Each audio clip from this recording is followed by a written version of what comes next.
खाद्य वस्तुओं की महंगी होने की वजह से रिटेल महंगाई तो बढ़ी, साथ में थोक महंगाई में भी इजाफा हुआ है। नवंबर के दौरान थोक महंगाई 0.26% दर्ज की गई, जो 8 महीने का ऊपरी स्तर है। लंबे समय बाद नवंबर के दौरान खाद्य महंगाई नेगेटिव जोन से बाहर आई। नवंबर के दौरान थोक महंगाई 4.69% रही। प्याज की महंगाई में सबसे ज़्यादा 101% की बढ़ोतरी दर्ज की गई। इसके अलावा सब्जियां, दाल, धान की महंगाई 2.5 के आंकड़े में चल रही है। सर, महंगाई के आंकड़े कितने चौंकाने वाले और इनके भीतर क्या है?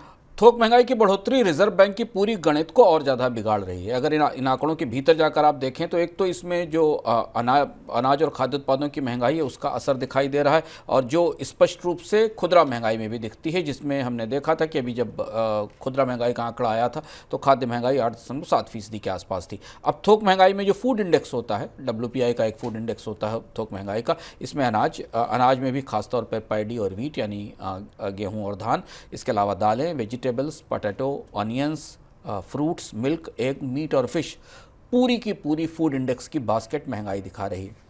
थोक महंगाई आमतौर पर थोड़े समय के बाद, 1 या 2 महीने बाद खुदरा महंगाई में रिफ्लेक्ट होती है। तो आप मान के चलें कि अगर इस महीने के आंकड़े में थोक बाजार में इतनी महंगाई दिख रही है तो ये महंगाई आने वाले महीने में, दिसंबर के बाद के जनवरी के महीनों में खुदरा महंगाई में दिखाई देगी।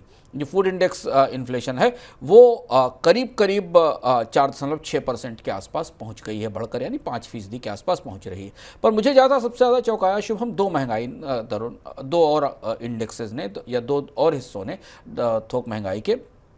उसमें एक इंडेक्स है जो मिनरल्स का है, प्राइमरी आर्टिकल्स का, वहाँ भी अब महंगाई का असर दिखने लगा। ये थोड़ा सरप्राइजिंग है और ये चौंकाने वाला आंकड़ा, जैसा शुभम ने आपसे कहा, चौंकाने वाला आंकड़ा इसलिए है क्योंकि मिनरल्स की कीमतों में लंबे समय से, पिछले लगभग 6 महीने से 7 महीने से गिरावट बनी हुई, और जिस वजह से भारत की थोक महंगाई नेगेटिव जोन में थी, जीरो से नीचे के जोन में थी।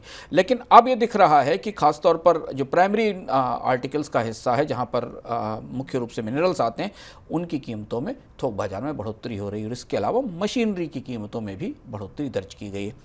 इसे देखना होगा कि नवंबर का आंकड़ा दिसंबर और जनवरी के बाद किस तरह से थोक महंगाई का आंकड़ा किस दिशा में गति करता है, क्योंकि अगर थोक महंगाई में मशीनरी या मिनरल्स की कीमतों में बढ़ोतरी हो रही है तो इसे मांग के वापसी के संकेत से भी जोड़ा जा सकता है। पर इसका दूसरा पहलू यह भी है कि रिजर्व बैंक ओवरऑल महंगाई को अगर रोकने की कोशिश कर रहा है और थोक महंगाई भी बढ़ने लगी तो ये खुदरा महंगाई जो पहले से ऊंची बनी हुई है उसे और ताकत देगी।